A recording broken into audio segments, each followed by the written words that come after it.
Welcome back to ED academy. एक बार फिर से आप सभी का हमारे चैनल ईडी एकेडमी पे बहुत बहुत स्वागत है। बच्चों, अपन ने अपने केमिस्ट्री के 3 चैप्टर सक्सेसफुली कर लिए हैं। Chapter 1 chemical reaction and equation, chapter 2 acid base and salt, chapter 3 metals and non metals. अब समय आ गया है हमारे 4th चैप्टर को शुरू करने का, जिसका नाम है कार्बन एंड इट्स कंपाउंड्स। ये चैप्टर बच्चों बहुत इंपॉर्टेंट है। आगे जो बच्चे पीसीएम लेने वाले हैं, पीसीबी लेने वाले हैं बच्चों, ये बहुत अच्छा चैप्टर है आप लोगों के लिए। आपको 11th और 12th क्लास में ऑर्गेनिक केमिस्ट्री पढ़ने को मिलेगी, बड़ी बड़ी मोटी किताबें होगी, बहुत कुछ होगा। तो उसके बेसिक्स जो है अभी यहाँ से शुरू होने वाले हैं। ठीक है बच्चों, तो यहाँ पे आपको इस चैप्टर को ध्यान देना है। ऑब्वियसली जो 10th क्लास में जो बच्चे पढ़ रहे हैं उनको ये सबसे लेंदी चैप्टर लगता है। ऑफ कोर्स ये लेंदी है, लेकिन आप एक सिस्टमेटिक तरीके से आप पढ़ेंगे तो ये चैप्टर भी अदर चैप्टर्स की तरह हमको आसान लगने लगेगा। ठीक है बच्चों, तो शुरू करते हैं अपना chapter carbon and its compound लेके प्रभु का नाम। सबसे पहले जैसे अपन हर चैप्टर में करते आए हैं क्या कि कार्बन इट्स कंपाउंड अगर चैप्टर है तो उसमें हमको क्या क्या पढ़ना है भैया, पहले उसकी एक सारणी देख लेते हैं, उसका एक टेबल देख लेते हैं कि किस सीक्वेंस में अपन चलने वाले हैं, क्या क्या भैया आने वाला है। ठीक है बच्चों, तो आ जाओ। देखो सबसे पहले अपन देखेंगे इंट्रोडक्शन टू कार्बन। एलिमेंट पे अपना इतना बड़ा चैप्टर है, कार्बन इट्स कंपाउंड चैप्टर का नाम है। कार्बन के ऊपर पूरा चैप्टर उन्होंने लिख दिया है। ठीक है, देखो अभी तो सिर्फ तुम्हारे पास में एक चैप्टर है। जब तुम सीनियर क्लास में जाओगे ना, किस 11th 12th क्लास में, तो आपके पास में पूरी ऑर्गेनिक केमिस्ट्री नाम से एक सब्जेक्ट आएगा, बड़ी बड़ी उसकी बुक्स आएंगी और बहुत कुछ आपको पढ़ना है। ठीक है, तो इस चैप्टर को अपने को ध्यान में देना है।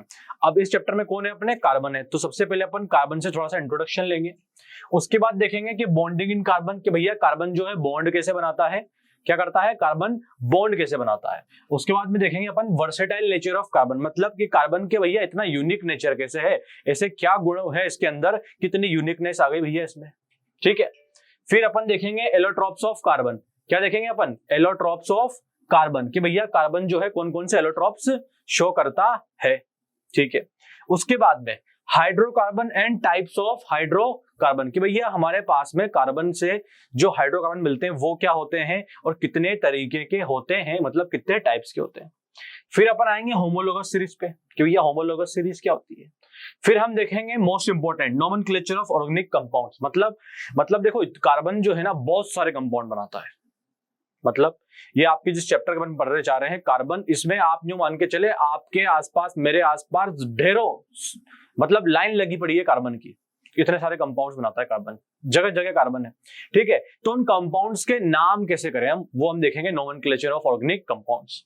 ठीक है, उसके बाद में हम देखेंगे chemical reaction of organic compounds, मतलब कि ये मेरे जो भी ऑर्गेनिक कंपाउंड्स रहेंगे ये केमिकल रिएक्शन कौन कौन सी देंगे, क्या क्या इनकी केमिकल प्रॉपर्टीज होने वाली है। ठीक है, उसके बाद में अपन आएंगे इथेनॉल और इथेनोइक एसिड। देखो तुम्हारे 10th क्लास के सिलेबस में ऑर्गेनिक कंपाउंड में इथेनॉल और इथेनोइक एसिड जो है मेनली दिया हुआ है। इसके बारे में अपने को पढ़ना है कि इथेनॉल क्या होता है, इथेनोइक एसिड क्या होता है, ये कौन कौन सी प्रॉपर्टीज शो कर सकते हैं, इनसे अपन क्या क्या बना सकते हैं। ठीक है बच्चा, फिर उसके बाद में लास्ट में शेल्स देखेंगे अपन कि भैया ये सैपोनिफिकेशन में आता है कि ये क्या होता है और ये सब क्या है। ठीक है, तो ये है अपना सीक्वेंस जिसमें अपन चलने वाले हैं। ठीक है बच्चों, समझ में आ गया। तो आइए शुरू करते हैं अपन। सबसे पहले इंट्रोडक्शन टू कार्बन, कार्बन से परिचय ले लेते हैं, कार्बन के साथ में दोस्ती कर लेते हैं थोड़ी सी, क्योंकि कार्बन कार्बन कार्बन ही सुनने वाले अपन अब चैप्टर में। ठीक है, मैंने आपको बता ही दिया। सबसे पहली बात तो हम क्यों है ये हमारे चैप्टर में, क्यों है हमारी केमिस्ट्री में, क्योंकि कार्बन नाम का जो एलिमेंट है ना भरा पड़ा है अपने आसपास, भरा पड़ा है, जहां देखो वहां कार्बन है लगभग। ठीक है, तो है क्या कार्बन, आ जाओ। फर्स्ट क्या लिखा है, carbon can be defined as a chemical element having the symbol C. ये तो बच्चा जानता है कि कार्बन को अपन किस सिंबल से रिप्रेजेंट करते हैं, सी से। ठीक है, और इंपॉर्टेंट बात, उसका एटॉमिक नंबर क्या होता है, 6। ये भी आपको पता होगा, कितना होता है atomic number, atomic number carbon का होता है 6। एटॉमिक नंबर 6 मतलब 6 प्रोटॉन है और 6 ही इलेक्ट्रॉन है। ठीक है, दूसरी बात क्या लिखी है, in the periodic table this element is a member of group 14।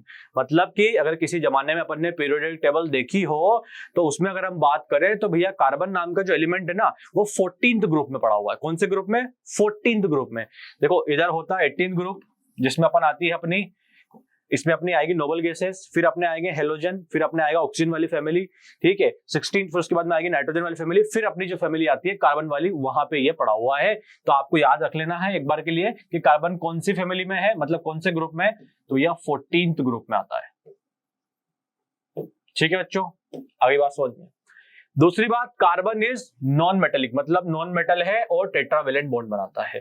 ठीक है, नॉन मेटल है, ये तो अपन मेटल्स एंड नॉन मेटल्स में देख चुके हैं कि हमको पता है अगर किसी भी इलेक्ट्रॉन के किसी भी एलिमेंट के वैलेंस शेल में अगर 4, 5, 6, 7 इलेक्ट्रॉन्स हैं तो वो क्या कहलाएगा, नॉन मेटल। देखो कार्बन का 6 लिखा है, अगर मैं इसका इलेक्ट्रॉनिक कॉन्फ़िगरेशन लिखूं तो क्या लिखाएगा 2,4। तो लास्ट शेल में लास्ट शेल वैलेंस शेल कितने इलेक्ट्रॉन है, 4 है, तो ये क्या हो गया अपना नॉन मेटल है। दूसरी बात, टेट्रावेलेंट है, मतलब इसकी वैलेंसी जो है 4 होती है, ये भी हमको दिख रही है। कैसे कि भैया 4 इलेक्ट्रॉन तो उसके पास में ऑलरेडी है, तो वो चाहेगा कि 4 और मिल जाए तो मेरे क्या हो जाएगी, बल्ले बल्ले हो जाएगा, मेरा ऑक्टेट कंप्लीट हो जाएगा। ठीक है, तो ये कार्बन के साथ में थोड़े से पॉइंट्स थे जो अपने को याद करने हैं। ठीक है बच्चों, अब आगे बढ़ते हैं। बॉन्डिंग इन कार्बन मतलब देखो, सबके सब एटम्स क्या चाहते हैं, स्टेबल होना। इवन मैं भी क्यों पढ़ा रहा हूं, स्टेबल होने के लिए। आप क्यों पढ़ रहे हैं, स्टेबल होने के लिए। सब चाहते हैं कि भैया स्टेबल हो जाए लाइफ में, घर गाड़ी पैसा। वो सुना आपने गाना, घर है गाड़ी है पैसा, तुम 2 लड़कों में क्या 2 कपड़ों में लड़कों भेजी हुई हमारी, वही। तो हम सब क्या चाहते हैं, स्टेबल होना। तो इसी तरीके से कार्बन हो गया, जितने भी एलिमेंट्स हो गया, सबके सब चाह रहे हैं भैया कि हमको स्टेबल कर दो। और स्टेबल करना है तो क्या करना होगा, इनका ऑक्टेट कंप्लीट करना होगा, इनको इतने इलेक्ट्रॉन्स भरने होंगे जितने की लास्ट शेल में नोबल गैसेस के पास में होते हैं। ठीक है, नोबल गैसेस के लास्ट शेल में अगर बात करूं तो 8 इलेक्ट्रॉन होते हैं। अगर किसी भी एलिमेंट के आप लास्ट शेल में 8 इलेक्ट्रॉन कर दोगे तो वो बच्चा हो जाएगा स्टेबल। क्या हो जाएगा, स्टेबल। तो अब अपने को देखो कार्बन की बात करनी कि कार्बन बॉन्ड कैसे बनाएगा, कार्बन अपनी स्टेबिलिटी कैसे अचीव करेगा। ठीक है, फर्स्ट ऑफ ऑल सबसे पहले पढ़ लेते हैं क्या लिखा है कि carbon has a valency of 4। ठीक है, तो अपन ने देख लिया कार्बन की वैलेंसी क्या है, 4 है। So in order to complete octet और gain stability carbon can do following changes. क्या क्या करने वाला है ये अपन देखते हैं। क्या है, कार्बन के वैलेंस शेल में, चलो मैं लिख देता हूं, कार्बन का एटॉमिक नंबर 6, इलेक्ट्रॉनिक कॉन्फ़िगरेशन 2,4। तो भैया वैलेंस शेल में 4 इलेक्ट्रॉन है, इसके कितने हैं, 4 इलेक्ट्रॉन है। अगर इसको स्टेबिलिटी करनी है, इसका ऑक्टेट कंप्लीट करना है तो 4 इलेक्ट्रॉन इसको और चाहिए। ठीक है, तो देखो क्या हो सकता है। केस फर्स्ट की अगर मैं बात करूं, केस फर्स्ट, पहली कहानी कार्बन क्या कर सकता है, पहली कहानी कार्बन ये बोल सकता है कि 4 इलेक्ट्रॉन तो मेरे पास में है, अगर 4 इलेक्ट्रॉन किसी भी जगह से भंडार में बट रहे हो तो मैं ले आता हूं और मैं मस्त हो जाऊंगा, मेरे पास में बैलेंस शेल जो है मेरा कंप्लीट हो जाएगा और मैं हो जाऊंगा स्टेबल। आया ना, ठीक है। तो अगर 4 इलेक्ट्रॉन कहीं से मिलेंगे तो कार्बन कौन सा आयन बनाएगा, अनायन। तो मैं क्या लिख सकता हूं कि C4- बनेगा। आया ना, सही बात है ना कि कार्बन के ऊपर मैंने 4- लिख दिया, मतलब 4 इलेक्ट्रॉन जो है इनके पास में आए हैं। ठीक है, अगर इस कंडीशन पे मैं बात करूं तो टोटल नंबर ऑफ इलेक्ट्रॉन्स और टोटल नंबर ऑफ प्रोटॉन्स कितने हैं। देखो, atomic number is equal to total number of electron and atomic number is equal to total number of proton. अगर कोई आयन वगैरह नहीं बना है तो, ये अपन 9th क्लास में पढ़ चुके हैं, बट यहाँ पे आयन बन चुका है, C4- है, मतलब कार्बन के पास 4 इलेक्ट्रॉन अभी आए हैं। तो टोटल इलेक्ट्रॉन पहले कितने थे, 6। कितने थे टोटल, 6। अभी कितने आ गए हैं, 4 और आ गए हैं, तो टोटल इलेक्ट्रॉन कितने हो गए, 10 हो गए। बात समझ में आ गई। प्रोटॉन तो उतने ही है, प्रोटॉन के साथ में अपन कुछ भी छेड़ाछाड़ी नहीं कर सकते, प्रोटॉन तो जितने होंगे उतने ही रहेंगे। आप ऐसा नहीं है कि भैया एनर्जी दे के एनर्जी लेके प्रोटॉन निकाल लो, प्रोटॉन के साथ में कुछ नहीं होगा, प्रोटॉन जो है वफादार आदमी है। ठीक है, अब बात करते हैं इलेक्ट्रॉन पे। अब देखो कितने इलेक्ट्रॉन हो गए इस केस में, इस केस में 10 तो इलेक्ट्रॉन हो गए और 6 प्रोटॉन हो गए। अब देखो प्रोटॉन जो है, न्यूक्लियस जो है, ये क्या कर रहे हैं, ये इलेक्ट्रॉन इनके आसपास जो है शेल्स में घूमते रहते हैं, अपने 9th क्लास में पढ़ा है। ठीक है, और ये क्या करते हैं, न्यूक्लियस जो है इनको अट्रैक्शन ऑफ फोर्स से बांधे रखते हैं। ठीक है, बांधे रखते हैं, घूम रहे बांधे रखते हैं। बट आप खुद सोचो यहाँ पे अभी कितने प्रोटॉन हो गए, 6 प्रोटॉन, और कितने इलेक्ट्रॉन हो गए, 10 इलेक्ट्रॉन। तो अब न्यूक्लियस के लिए थोड़ा सा मुश्किल काम हो जाएगा, क्योंकि उसके पास में 6 प्रोटॉन है और इलेक्ट्रॉन कितने हो गए, 10 हो गए। 6 प्रोटॉन 10 इलेक्ट्रॉन को होल्ड नहीं कर पाएंगे। क्या कर पाएंगे, 6 प्रोटॉन 10 इलेक्ट्रॉन को होल्ड नहीं कर पाएंगे। ऐसे मान के चलो मेरे पास में प्रोटॉन है, ये एक प्रोटॉन मान लो 1 इलेक्ट्रॉन को होल्ड कर रहा है, तो ऐसे सोचो कि आप 6 प्रोटॉन हो गए तो क्या वो 10 इलेक्ट्रॉन को होल्ड कर पाएंगे, नहीं। अगर वो नहीं कर पाएंगे तो फिर कार्बन ये केस नहीं करेगा और स्टेबिलिटी इससे अचीव नहीं होगी, तो ये केस हो जाएगा अपना फेल। तो कार्बन ये वाला सीन नहीं करेगा। क्यों? क्योंकि न्यूक्लियस के पास में भी इतनी पावर नहीं है कि वो 6 प्रोटॉन के साथ में 10 इलेक्ट्रॉन को होल्ड कर सके। ठीक है, तो फिर केस सेकंड बन सकता है। क्या बन सकता है? Case second. केस सेकंड क्या हो सकता है कि भैया कार्बन के पास में 2,4 मतलब 4 इलेक्ट्रॉन है वैलेंस शेल में। तो एक केस और ये हो सकता है कि हमने पढ़ा था स्टेबिलिटी के 2 रूल है हमारे पास में, या तो either you should complete your octet और you can complete your duplet. मतलब या तो आप लास्ट शेल में 8 इलेक्ट्रॉन रख लो या फिर लास्ट शेल में 2 इलेक्ट्रॉन रख लो, तो हम बोल देंगे भैया आप स्टेबल हो। तो फिर कार्बन इस रेस में दौड़ता है, वो सोचता है कि 4 इलेक्ट्रॉन तो नहीं आ पाए भैया, एक काम करके देखते हैं 4 खोके देखते हैं, अगर ऐसे स्टेबिलिटी आ जाए तो चलो 4 निकाल भी देते हैं इसके। तो अगर मान लो 4 इलेक्ट्रॉन लूज हो जाते हैं तो कार्बन क्या बनाएगा? C4 plus. क्या बनाएगा? C4 plus. ये बन गया कार्बन का केटायन। ठीक है, चलो माना कि ऐसा हो जाएगा और कार्बन के पास में लास्ट शेल में 2 इलेक्ट्रॉन बच जाएंगे, कार्बन की स्टेबिलिटी आ सकती है, बट कार्बन इस केस को भी नहीं कर पाएगा। क्यों? क्योंकि अगर 4 इलेक्ट्रॉन आपको निकालने हैं, क्या करने हैं? 4 इलेक्ट्रॉन आपको निकालने हैं न्यूक्लियस में से, जिसमें क्या सीन है कि भैया 6 इलेक्ट्रॉन है और 6 प्रोटॉन है आपके पास में। 6 इलेक्ट्रॉन 6 प्रोटॉन के केस में से आपको 4 इलेक्ट्रॉन अगर बाहर करने हैं तो भैया बहुत सारी एनर्जी देनी पड़ेगी, क्योंकि न्यूक्लियस के प्रोटॉन्स ने इलेक्ट्रॉन्स को जकड़े रखा है, उन्होंने पकड़ के रख रखा है बिल्कुल अच्छे से। अगर आपको स्टेबिलिटी अचीव करनी है तो 4 इलेक्ट्रॉन तो बाहर करने पड़ेंगे, बट उन 4 इलेक्ट्रॉन को निकालने के लिए हाई फोर्स ऑफ अट्रैक्शन से हाई अमाउंट ऑफ एनर्जी की जरूरत पड़ेगी, और इतनी एनर्जी कहां से लाएंगे भैया हम? तो कार्बन बोलता है नहीं बाबा नहीं, हमसे ये भी नहीं हो पाएगा। तो सेकंड केस भी fail, first case fail, second case fail. Carbon बोल रहा है ना तो मैं 4 इलेक्ट्रॉन दूंगा ना ही मैं 4 इलेक्ट्रॉन ले पाऊंगा। तो फिर समस्या आ गई कार्बन के सामने, तो भैया करे तो करे कैसे? क्यों? क्योंकि स्टेबिलिटी तो चाहिए भैया, हर एटम चाहता है स्टेबिलिटी होना। तो कार्बन के दिमाग में इस केस आया कि एक काम करते हैं, ना तो 4 देते हैं ना 4 लेते हैं, किसी के साथ में शेयरिंग कर लेते हैं। मतलब एक काम करता हूं, मैं भी एक ऐसा आइटम ढूंढता हूं जिसको भी लेना भी पॉसिबल नहीं हो पा रहा है, देना भी पॉसिबल नहीं हो पा रहा है, वो भी शेयरिंग चाहता है। तो अगर वो भी शेयरिंग कर ले, मैं भी शेयरिंग कर लूं तो बल्ले बल्ले, हाँ के ना? अगर वो भी शेयरिंग कर ले और मैं भी शेयरिंग कर लूं तो बल्ले बल्ले हो जाएगी, बॉन्ड बन जाएगी। तो कार्बन क्या बनाता है? Covalent bond. क्या बनाता है? Covalent bond. देखो कैसे, केस थर्ड। चलो पहले हमें केस 2 मिटा देते हैं, अपन डायरेक्ट आते हैं अपन केस थर्ड पे, जिसमें कार्बन अपने आप को स्टेबल करने के लिए कौन सी बॉन्ड बना रहा है? Covalent bond. देखो क्या कार्बन ने बोला कि भैया 4 इलेक्ट्रॉन तो हमको नहीं चाहिए, क्योंकि अगर आप 4 इलेक्ट्रॉन दे दोगे तो फिर हमारा न्यूक्लियस नहीं चल पाएगा। कार्बन बोला कि 4 इलेक्ट्रॉन हमसे से निकाल भी मत लो, क्योंकि हमारे पास में इतनी एनर्जी नहीं है, हम इतनी एनर्जी नहीं ले सकते। तो फिर दिमाग में आया कि एक काम करो भैया, ये काम कर लेते हैं कि कार्बन बोलता है कि अपन बना लेते हैं कोवलेंट बॉन्ड। और कोवलेंट बॉन्ड कैसे बनाएंगे भैया? एक ऐसे एटम को ढूंढो जिसके पास में भी उसको भी इलेक्ट्रॉन की शेयरिंग की जरूरत है, मतलब ना तो इलेक्ट्रॉन ले सकता है ना दे सकता है, वो सिर्फ शेयर कर सकता है। तो अपन कौन सा एलिमेंट ढूंढेंगे? अपन वो ढूंढेंगे जो शेयर कर सकता है। देखो अब मैं चलो हाइड्रोजन पकड़ता हूं। क्या पकड़ता हूं? हाइड्रोजन। हाइड्रोजन का टॉपिक नंबर क्या है? 1 है। क्या है?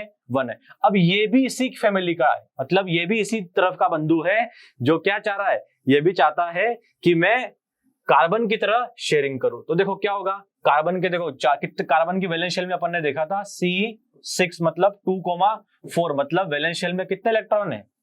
4 है। तो चलो मैं 4 इलेक्ट्रॉन इसके बनाता हूं, 1 2 3 4। ठीक है, ये बना दिया मैंने। अब हाइड्रोजन बना दिया मैंने, एक हाइड्रोजन, ये लिख दिया हाइड्रोजन। ठीक है, हाइड्रोजन के पास में कितने इलेक्ट्रॉन होते हैं? 1, तो मैंने इसको डॉट से रिप्रेजेंट कर दिया। ठीक है, ठीक है। अब मान लो कार्बन को कितने इलेक्ट्रॉन और चाहिए? 4 चाहिए। यहाँ पे हाइड्रोजन कितने? 1 है।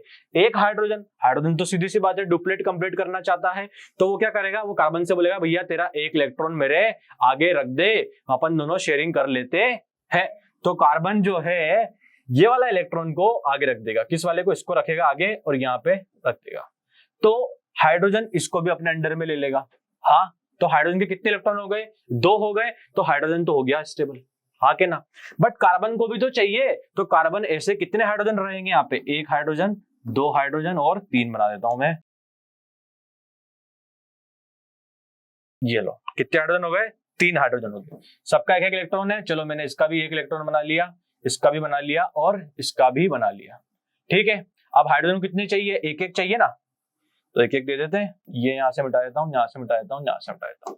ये कार्बन, इसका इलेक्ट्रॉन एक आगे रख दिया, इसका एक आगे रख दिया, इसका एक आगे रख दिया। हाइड्रोजन को कितने चाहिए? एक तो खुद का है ये रहा, और एक और किसके साथ शेयरिंग कर रहा है? कार्बन के साथ में। तो हाइड्रोजन के 2 हो गए, हाइड्रोजन मस्त। इधर हाइड्रोजन के 2 हो गए, हाइड्रोजन मस्त। इधर 2 हो गए, मस्त हो गया, मस्त। अब कार्बन बोला भैया तुम सारे के सारे हाइड्रोजन मस्त हो गए, मेरे जो 4 इलेक्ट्रॉन थे तुमने अपने पास में धर लिए, हमको भी तो दो, हमको क्यों ऐसा छोड़ रखा है? तो हाइड्रोजन बोलेगा कि चलो भैया तुम भी शेयरिंग कर लो। तो ये देखो कार्बन क्या करेगा, ये 4 खुद के और उसके 4 में भी अंडर में, और ये बन गया कार्बन का स्ट्रक्चर। ऐसा बना सकते हैं CH ये है आपका CH4 मीथेन। ये अपन नाम आगे देखेंगे। बस मैं आपको ये बताने की कोशिश कर रहा था कि कार्बन बनाता है कोवलेंट बॉन्ड। कैसे? एक ऐसे एटम्स के साथ में जिसको भी इलेक्ट्रॉन की शेयरिंग करनी है उसको पकड़ता है और साथ में इलेक्ट्रॉन की शेयरिंग करके अपने आप को स्टेबल कर लेता है और इसी बॉन्ड बना लेता है जिसको अपन बोलते हैं कोवलेंट बॉन्ड। ठीक है बच्चों, समझ में आ गया? तो कार्बन क्या करेगा? शेयरिंग करेगा इलेक्ट्रॉन की। ठीक है, अब कोवलेंट बॉन्ड ये इतना तो देख लिया अपन ने, अपन इसकी एक और वीडियो में देख लेंगे कोवलेंट बॉन्ड और कोवलेंट बॉन्ड की प्रॉपर्टीज। अभी अपने को बस ये देखना था कि कार्बन जो है कौन सा केस करेगा? थर्ड केस, जिसमें वो बनाएगा कोवलेंट बॉन्ड, दूसरे टर्म्स के साथ में इलेक्ट्रॉन की शेयरिंग करके इस तरीके से बॉन्डिंग बनाता है। ठीक है, तो ये बात समझ में आ गई कि बॉन्डिंग कैसे होती है। आगे बढ़ते हैं। अब देखो ये कार्बन जो भैया है ना, इनका बहुत शानदार नेचर है, वर्सेटाइल नेचर। वर्सेटाइल मतलब यूनिक है, बिल्कुल खतरनाक तरीके से। जैसे अपने ऋतिक रोशन साहब, वैसे ही हमारे कार्बन साहब है, इनका नेचर जो है यूनिक है। तो यूनिक है तो क्या भाई कुछ ना कुछ तो रीजन होगा कि भैया इतने सारे कार्बन की जो हमें कंपाउंड्स देखने को मिल रहे हैं, वो इसके रीजन क्या है, उसके पीछे कारण क्या है? तो वो कारण अपन देखते हैं। ठीक है, फर्स्ट रीजन जो है वो है कैटिनेशन। क्या है? कैटिनेशन। कैटिनेशन जो है फर्स्ट रीजन है। पढ़ लेते हैं कि भैया इसको बोलते क्या है। सबसे पहले आओ पढ़ते हैं। Carbon atoms have a unique property of linking together in straight chain. मतलब कार्बन की जो एटम है ना, एक कार्बन ये रहा, दूसरा कार्बन ये रहा, ये 2 कार्बन की जो एटम्स होंगे ना, इनके पास में एक यूनिकनेस है, एक यूनिक प्रॉपर्टी है, जिससे क्या होगा, ये एक दूसरे से लिंक हो जाएंगे स्ट्रेट चेन में। मतलब simple simple simple simple simple सीधे कंपाउंड्स में। ठीक है, ये लिखा है। आगे बढ़ते हैं। ब्रांच चेन में मतलब एक कार्बन इस कार्बन से जुड़ा सकता है, ये कार्बन उससे जुड़ा सकता है, फिर ये कार्बन नीचे कार्बन से जुड़ा सकता है। इसको बोलते हैं ब्रांचिंग। पहले देख लो, चलो ये है, इसको बोलते हैं स्ट्रेट, क्योंकि कार्बन कार्बन कार्बन कार्बन से कार्बन कार्बन से सीधा चेन में जुड़ा हुआ है। इसको बोलते हैं ब्रांचिंग। ये ब्रांचिंग, एक कार्बन इस कार्बन से जुड़ा है, ये कार्बन इस कार्बन से जुड़ा है, लेकिन ऊपर नीचे भी कार्बन जुड़े हुए हैं, ऊपर कार्बन नीचे कार्बन लटके हुए हैं, तो इनको बोलते हैं ब्रांचिंग। ठीक है, बात समझ में आ गई? ठीक है, इस तरीके से large number of organic compounds बनाता है और इसको कैटिनेशन बोलते हैं। ये लिखा है यहाँ पे। ठीक है, तो क्या कि कार्बन के पास में एक यूनिक प्रॉपर्टी है जिससे कार्बन क्या करता है, दूसरे कार्बन एटम्स के साथ में जुड़ता है, सीधे सीधे स्ट्रेट चेन कंपाउंड्स बनाता है, ब्रांच्ड चेन कंपाउंड्स बनाता है, और उसी प्रॉपर्टीज को हम बोलते हैं कैटिनेशन। और इसी प्रॉपर्टी की वजह से कार्बन के जो कंपाउंड्स बन रहे हैं, ऑर्गेनिक कंपाउंड्स, वो बहुत सारे हैं, बहुत ज्यादा बनते हैं, बहुत हाई अमाउंट में बनते हैं। कैसे? देखो आओ, चलो मैंने बोला एक कार्बन है, ठीक है, ये इस कार्बन से जुड़ जाता है, ठीक है, फिर ये इस कार्बन से जुड़ जाता है, ठीक है, फिर ये इस कार्बन से जुड़ जाता है। अब मान लो मैंने यहाँ स्टॉप कर दिया, यहाँ पे हाइड्रोजन है, ठीक है, 1 2, यहाँ पे हाइड्रोजन, यहाँ पे हाइड्रोजन। अगर यहाँ पे तीसरा कार्बन आ गया तो फिर रास्ते खुल गए, यहाँ पे कुछ हो सकता है, यहाँ कार्बन हो गया तो फिर रास्ते खुल गए। तो इस तरीके से कार्बन क्या है, खुद के कार्बन एटम के साथ में जुड़ जुड़ के बड़े बड़े लंबे लंबे कंपाउंड्स बना रहा है, जो स्ट्रेट भी हो सकते हैं और ब्रांच भी हो सकते हैं। इस प्रॉपर्टी को हम कैटिनेशन बोलते हैं। इसी वजह से कार्बन की यूनिकनेस आ रही है और इतने सारे ऑर्गेनिक कंपाउंड्स देखने को मिल रहे हैं। ठीक है, पहली बात याद रखना है, कभी कभी बोर्ड में सीधा पूछ लेते हैं व्हाट इज कैटिनेशन, तो सीधा बोल देना catenation is the property of carbon by virtue of which carbon forms straight और branch chain compounds by joining with another carbon atoms. बात सिंपल सा, 2 नंबर मिल जाएंगे, कोई टेंशन नहीं। ठीक है, आगे बढ़ते हैं। दूसरा है टेट्रावैलेंसी। ये तो अपन ऑलरेडी देख चुके हैं कि कार्बन के एटॉमिक नंबर होता है 6, इलेक्ट्रॉनिक कन्फिगरेशन होता है 2,4। तो वैलेंस शेल में कितने इलेक्ट्रॉन है भैया? 4 इलेक्ट्रॉन है। अगर 4 इलेक्ट्रॉन है तो भैया 4 इलेक्ट्रॉन और चाहिए, और 4 इलेक्ट्रॉन कहां से आएंगे? ये तो हम देख चुके हैं, इलेक्ट्रॉन की शेयरिंग से ही आएंगे। मान लो मेरा ये कार्बन है, तो इधर से मैं 4 बना रहा हूं, ये रास्ते खोल रखे हैं मैंने, मतलब कि इधर से इलेक्ट्रॉन आना है, इधर से आना है, इधर से आना है, इधर से आना है। 4 तो खुद के हैं, 4 और रास्ते हैं यहाँ से आना है।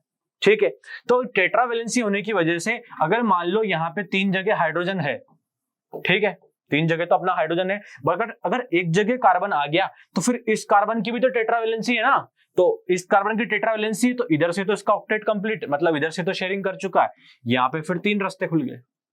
अगर यहाँ पे 2 हाइड्रोजन है, फिर यहाँ कार्बन है, तो फिर रास्ते, तो ऐसे रास्ते खुलते जाते हैं, इस वजह से इसके कंपाउंड्स बहुत सारे देखने को मिलते हैं। तो क्या टेट्रावेलेंसी इज आल्सो है reason for uniqueness, for versatility. क्यों? क्योंकि टेट्रावेलेंसी होने की वजह से 4 कंपाउंड्स, 4 कोवलेंट बॉन्ड्स कार्बन बना सकता है, इसलिए बहुत सारे ऑर्गेनिक कंपाउंड्स देखने को हमें मिल रहे हैं। ठीक है। Third, multiple bonds. देखो अभी तक हमने क्या देखा है, कोवलेंट बॉन्ड के टाइप्स में हम देखेंगे, लेकिन देखो कोवलेंट बॉन्ड जो है सिंगल, डबल और ट्रिपल होती है। तो कार्बन जो है ना सिंगल बॉन्ड तो बना ही सकता है, साथ में डबल और ट्रिपल बॉन्ड बना सकता है। मतलब कार्बन क्या कर रहा है, कहीं कहीं तुमने देखा है कि एक इलेक्ट्रॉन शेयर कर रहा है खुद का, लेकिन किसी कभी कभी ऐसा भी हो सकता है कार्बन दूसरे एटम के साथ में, किसी एक और एटम के साथ में 2 इलेक्ट्रॉन शेयर कर ले। जैसे देखो इधर आओ, CO2 पे, CO2 को पकड़ते हैं, CO2 ये कैसे बना है? देखो कार्बन के पास में 4 इलेक्ट्रॉन है, कितने हैं? 4, 1 2 3 4। ऑक्सीजन के पास में कितने? 6, 1 2 3 4 5 6। और इस ऑक्सीजन के पास में भी कितने? 6, तो 1 2 3 4 5 6। ठीक है। अब हमको पता है ऑक्सीजन के 6, मतलब इसको भी कितने चाहिए? 2 चाहिए, तो बन जाएंगे 8। इस ऑक्सीजन को भी 6 है, तो 2 और चाहिए, बन जाएंगे 8। तो देखो इस केस में क्या होगा, इसमें सिंगल इलेक्ट्रॉन की शेयरिंग नहीं होगी दोनों की तरफ से, इसमें दोनों की तरफ से 2-2 इलेक्ट्रॉन की शेयरिंग होगी। कैसे? देखो आओ, इसके 2 इलेक्ट्रॉन मिटा दिए मैंने, ये 2 भी मिटा दिए, और ये अपना कार्बन भाई है। ये क्या करेगा? 2 इलेक्ट्रॉन रखेगा आगे शेयरिंग के लिए, ये भी 2 इलेक्ट्रॉन रखेगा आगे शेयरिंग के लिए। ठीक है। इसी तरीके से ऑक्सीजन बोलेगा कि भैया आप 2 दे रहे हो तो हम भी 2 देंगे, तो ऑक्सीजन भी 2 इलेक्ट्रॉन आगे रख देगा शेयरिंग के लिए, और ये रख देगा 2 शेयरिंग के लिए। अभी ऑक्सीजन के 2 यहां से मिटा देते हैं।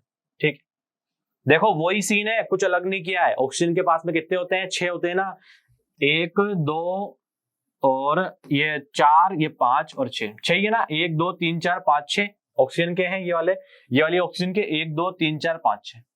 ठीक है, कुछ भी गड़बड़ नहीं करी।